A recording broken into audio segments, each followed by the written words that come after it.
Ce que vous êtes en train de voir pourrait être le début d'une crise mondiale majeure, et pourtant, personne ne vous explique vraiment ce qui est en train de se jouer.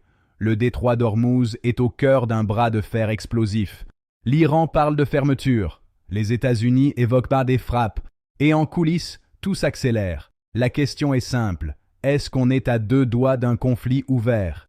Depuis plusieurs heures, la situation évolue à une vitesse inhabituelle, et surtout, dans une opacité totale. D'un côté, l'Iran affirme avoir pris une mesure forte, la fermeture du détroit d'Ormuz. Officiellement, c'est une réponse directe aux pressions américaines et aux sanctions économiques qui pèsent lourdement sur le pays depuis des années. Mais il faut bien comprendre une chose, fermer ce détroit, ce n'est pas une décision symbolique. Concrètement, cela signifie restreindre, voire bloquer, le passage des pétroliers dans une zone où transite environ 1/3 du pétrole transporté par voie maritime dans le monde. C'est une manière pour l'Iran de dire « si vous nous asphyxiez économiquement, nous pouvons perturber tout le système ». En face, la réaction américaine est tout aussi stratégique.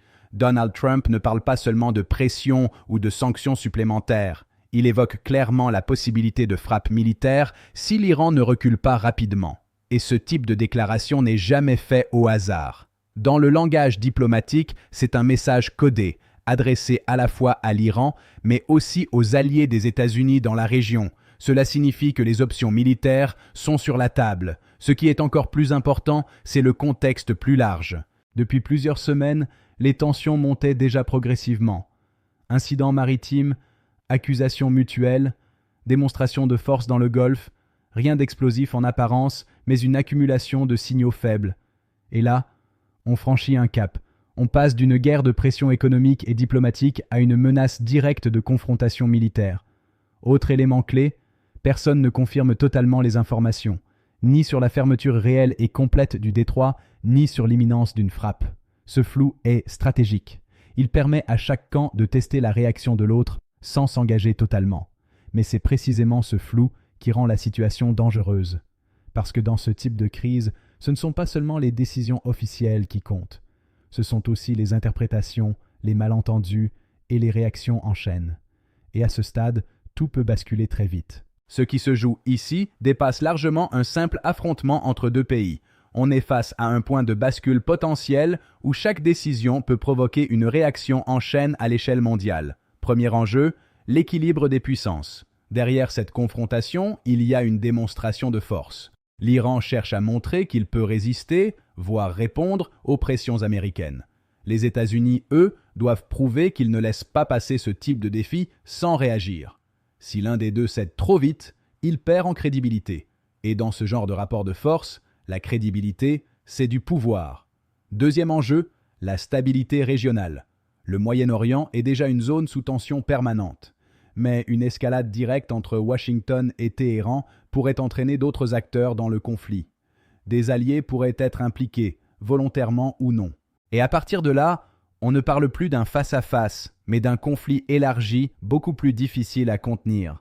Troisième enjeu, la réaction des grandes puissances. Ce type de crise est toujours observé de très près par des acteurs comme la Russie ou la Chine. Pas forcément pour intervenir directement, mais pour ajuster leur position, défendre leurs intérêts, ou profiter d'un déséquilibre. Et ça complexifie encore la situation, parce qu'on n'est plus dans une logique bilatérale, mais dans un jeu d'échecs global. Quatrième enjeu, l'effet domino. Dans ce genre de contexte, une seule action peut déclencher une série d'événements incontrôlables. Une interception mal interprétée, une erreur de calcul, une réaction trop rapide, et la situation peut dégénérer en quelques heures. C'est exactement ce qui inquiète les analystes. Pas forcément une guerre voulue, mais une guerre provoquée par une accumulation de tensions et de mauvaises décisions.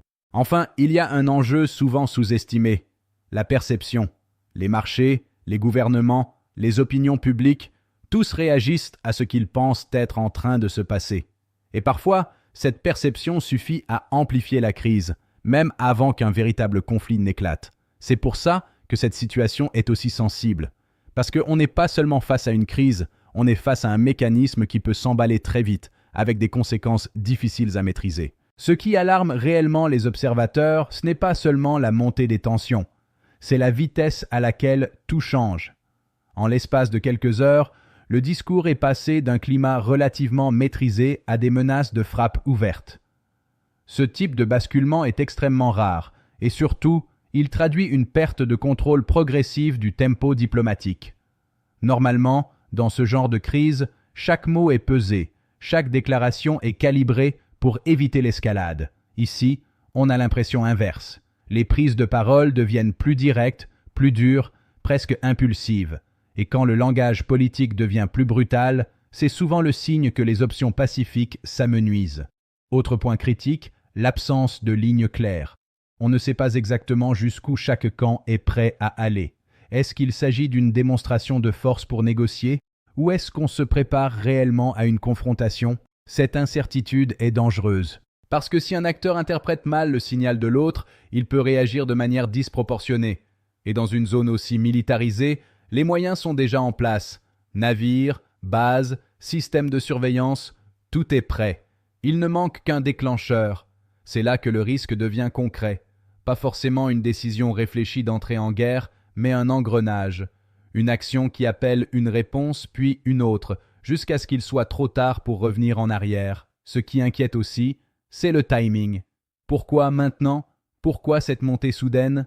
Souvent, ces accélérations cachent des négociations en coulisses qui n'aboutissent pas ou des stratégies de pression qui atteignent leurs limites. Et quand la diplomatie bloque, la tentation d'un passage à l'action augmente. Enfin, il y a un élément psychologique à ne pas négliger. La posture. Aucun des deux camps ne veut apparaître faible. Et parfois, cette volonté de ne pas reculer pousse à aller plus loin que prévu. C'est exactement dans ces moments-là que les crises dérapent, pas parce qu'elles étaient inévitables, mais parce qu'à force de jouer avec la tension, plus personne ne peut vraiment faire marche arrière sans perdre la face. À ce stade, tout va se jouer dans les prochaines heures, et surtout dans les prochains signaux. Il y a plusieurs indicateurs clés à surveiller. D'abord, les mouvements militaires. Est-ce qu'il y a des déploiements supplémentaires, des repositionnements de navires, une intensification de la surveillance dans la zone? Ce sont souvent les premiers signes concrets qu'on passe d'une posture de pression à une préparation réelle. Ensuite, les prises de parole officielles. Le ton va être déterminant. Un discours plus ouvert, plus diplomatique, peut indiquer une volonté de désescalade.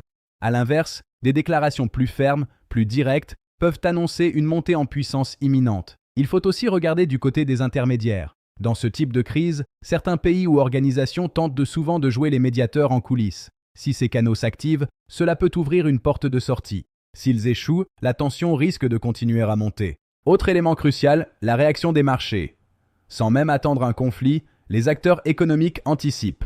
Si les marchés s'emballent, cela peut accentuer la pression sur les gouvernements et accélérer certaines décisions. Mais au fond, la vraie question reste la même. Qui va faire le premier pas et dans quel sens? Un recul stratégique, même discret, pourrait calmer la situation. Mais un geste mal interprété, ou perçu comme une provocation, pourrait au contraire déclencher une escalade rapide. Et c'est là toute la complexité. Parce que dans ce genre de crise, ce n'est pas seulement ce qui se passe qui compte, c'est la manière dont chaque action est perçue, analysée et immédiatement répondue. On est dans un équilibre extrêmement fragile. Et tant que cet équilibre tient, il y a encore une marge pour éviter le pire. Mais s'il cède, alors les conséquences pourraient dépasser largement le cadre régional. Ce n'est plus simplement une tension à surveiller. C'est une situation qui peut redessiner des rapports de force à l'échelle mondiale. Et pour l'instant, personne ne peut dire avec certitude dans quel sens elle va basculer.